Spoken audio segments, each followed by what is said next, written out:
Morning everyone, welcome back to my channel to a new blog. আজকে ভাবলাম ব্লগটা একটু অন্যরকমভাবেই না হয় শুরু হোক। তো আজকে মায়ের মুখ দিয়েই ব্লগটাকে শুরু করলাম। আশা করি তোমাদের ভালো লাগবে। তো সেদিন বাড়ি ফিরে এতটা টায়ার্ড হয়ে গেছিলাম, সারা দিন শুধু ঘুমিয়েছি, আর কিছু শ্যুট করিনি। তো আজকে সকালবেলাও তাই, সকালবেলা ব্রেকফাস্ট করেছি, করে একটু রেস্ট নিচ্ছিলাম, তারপরে একবারে দুপুরে খেতে গেছি। কি বলো তো, এই বেরিয়ে আসার পরে না দেখবে একটা টায়ার্ডনেস থেকেই যায়, যতই আরাম করে ঘোরো আর যাই করে ঘোরো না কেন। তো যাই হোক, ব্লগটা চেক করতে থাকো, আশা করি তোমাদের ভালো লাগবে। পটল ভাজা, লেবু আর নুন পড়ে গেছে অলরেডি, এবার পড়বে ডাল। যে মুগের ডাল মটরশুঁটি দিয়ে পড়ে গেছে। এই যে মাছের মাথা দিয়ে ছেঁচড়া হয়েছে। আমি একবারে বিকেলের জন্য রেডি হয়ে গেছি, এখন একবার বেরোচ্ছি। খাওয়া দাওয়ার পরে এসে একটু শুয়ে পড়েছিলাম, বললাম না টায়ার্ডনেসটা এখনও কাটছে না, একটু একটু করে কমছে। তো একবারে রেডি হয়ে পড়েছি। ঘামটা হচ্ছে দেখো, বিভৎস গরম হচ্ছে, 6:45 বাজছে। এখন যাচ্ছি একটু সেনকো গোল্ড। আসলে সানডে হচ্ছে ওর এক স্টাফের ছেলের অন্নপ্রাশন, একজন নয় বাট টুইন্স। তো তারই জন্য একটা কিছু গিফট কিনতে যাচ্ছি, তো সেই জন্য যাচ্ছি। ও একা চুজ করতে পারবে না, ওই জন্য আমিও যাচ্ছি ওর সাথে। চলে আসবো এক্ষুনি, এসে আবার রেডি হয়ে ও বাড়ি যাবো বিজয়া করতে ঠাকুর। এই দুটো আংটি, একটু আংটিগুলো দেখাই তো একবার। ঠিক আংটিগুলো একটু দেখান। হ্যাঁ ভালো হয়েছে আংটি, খুব সুন্দর হয়েছে আংটিগুলো, খুব সুন্দর হয়েছে। গরম বাইরে, বিভৎস গরম, মানে হিউমিডিটিটা এত বেশি, ভীষণ ঘাম হচ্ছে। এসে আগে একটু ফ্রেশ হয়ে একটু বসলাম, এরপরে শাড়ি টাড়ি পরবো। রেডি হয়েই আছি মোটামুটি, শুধু শাড়িটা পরে বাড়ি যাবো জানি না।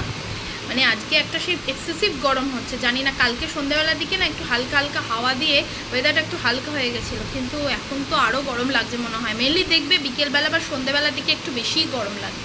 তো ওখানে তো তোমাদের দেখালাম টুইন্সদের জন্য দুটো আংটি কেনা হয়েছে, আরেকটা জিনিসও কেনা হয়েছে, তারাও তোমাদের দেখাচ্ছি। ওখান থেকে দুটো আংটি তো নেওয়াই হয়েছে, তার সাথে নেওয়া হয়েছে দুজোড়া বালা। এই যে এইটা হচ্ছে একটা বালার ডিজাইন, বালাটাও সুন্দর দেখতে। যেহেতু টুইন্স একই রকম, মানে সেম টু সেম তো হবে না, ওই জন্য খানিকটা ম্যাচ করানোর চেষ্টা করা হয়েছে। আর একটা হচ্ছে এইরকম, খানিকটা একই রকম। এই যে এখন বাজে 7:45, তো একদম রেডি হয়ে গেছি। তো এই শাড়িটা হচ্ছে এই বিজয়া করার জন্যই কিনেছিলাম। সেটা খুব নরম, পরে বেশ আরাম। তো সাদা লাল শাড়িটা পরেছি, আজকে যেহেতু সিঁদুর খেলা হবে। তো সিঁদুর খেলার সময় আমরা সবাই বাড়ির মোটামুটি সাদা লাল শাড়িটাই পরি। তো এবারে আমি ভাবলাম যে একটা সাদা লাল শাড়ি কিনি। অন্য বাড়ি ঢাকায় বা ওইগুলো থাকে, সবার থেকে ম্যানেজ হয়ে যায়, ওই জন্য এক্সট্রা করে এটা কিনেছি এবারে। তো এখন আপাতত যাবো ও বাড়ি, ঠাকুর নামানো হয়ে গেছে, এবার বরণ হবে, বরণ করে বিজয়া হবে। ঠাকুর নামানো হয়ে গেছে, এবার আমরা সমস্ত জায়েরা প্রদক্ষিণ করতে শুরু করেছি। মাকে 7 বার প্রদক্ষিণ করব, করে বরণ করা হবে মাকে।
শেষে আমরা কিন্তু সবাই মিলে দাঁড়িয়ে পড়েছি ফটো তুলতে।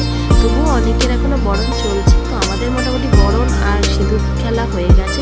তো এই যে মাইমা আর কুকুদি লাস্ট ছিল, তো ওরাই বরণ করছে। তো এবার সবাই সবাইকে সিঁদুর পড়াচ্ছি। ডালিমাও কিন্তু ঠাকুর নমস্কার করে নিয়েছে।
মারাও সবাই নেবে ঠাকুর নমস্কার করে নিয়েছে, তো ওদের বললাম একটু দাঁড়াতে, একটা ফটো তুললাম ওদের।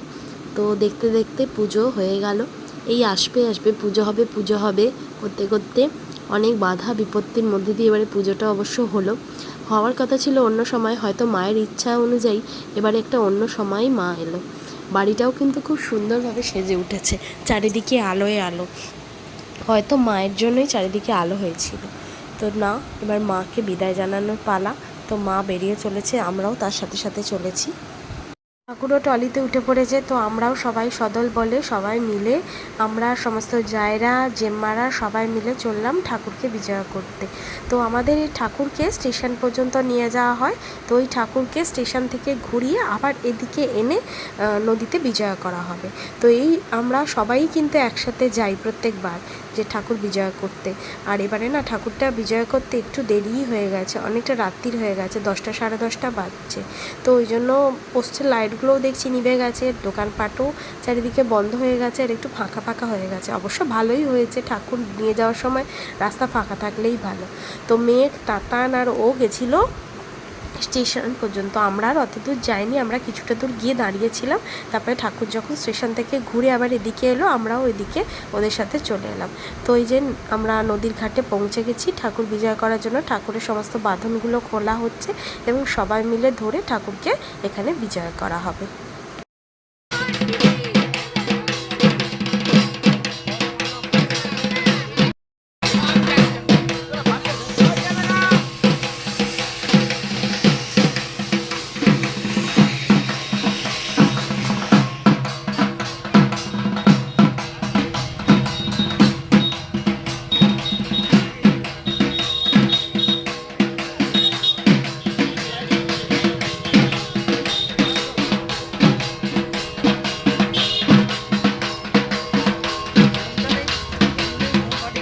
আবার 1 বছরের অপেক্ষা, মা আসবে আসবে এটাই ভালো লাগে সত্যি।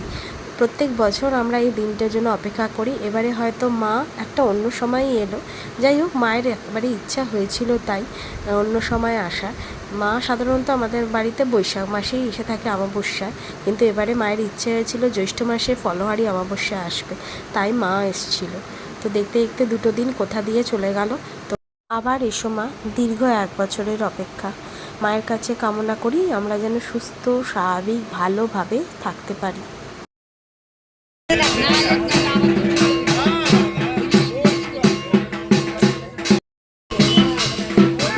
জয় মা, জয় মা, জয় মা।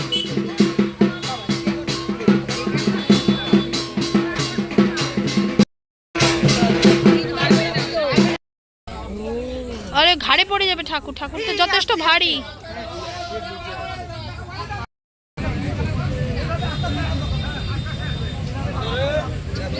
জলে থেকেও নামবে নাকি দেখা যাক। জয়।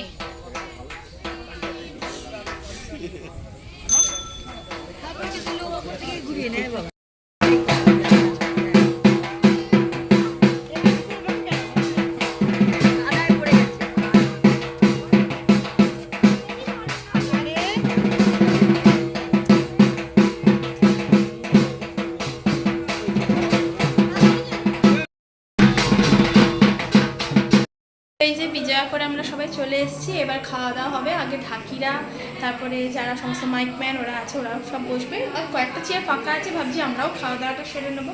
তো দিদিরাও বসে পড়েছে। মেনুতে আছে ডাল, আলু পোস্ত, ডিমের কারি আর সকালে একটু ছেঁচড়াও রয়েছে। তো ভালো রান্না হয়েছিল, আর তোমাদেরকে দেখানোই হলো না বাদ বাকিটা। তারপরে ডিমের কারি ছিল, চাটনি ছিল, পাঁপড় ছিল। খিদে পেয়ে গেছিলো, তাড়াতাড়ি করে খেয়ে নিলাম, কারণ সবাই আবার নিচে নেমে পড়েছে। এবার সবাই মিলে বসবে। যাক, পুজো পুজো পুজো পুজো হয়ে গেল। তো এই হচ্ছে ব্যাপার। এবার বাড়িতে গিয়ে ড্রেসটা চেঞ্জ করে ফ্রেশ হয়ে একদম শুয়ে পড়বো। তো যাই হোক, ব্লগটাকে এখান থেকেই আজকে অন্য জায়গা থেকে এন্ড করছি। যদি কিছু ভালো লেগে থাকে আজকের ব্লগের, অবশ্যই লাইক, কমেন্ট, শেয়ার, সাবস্ক্রাইব করতে কিন্তু ভুলো না। দেখা হচ্ছে নেক্সট দিন আর একটা এক্সাইটিং ব্লগের সঙ্গে। তো till then, tata, bye bye, good night.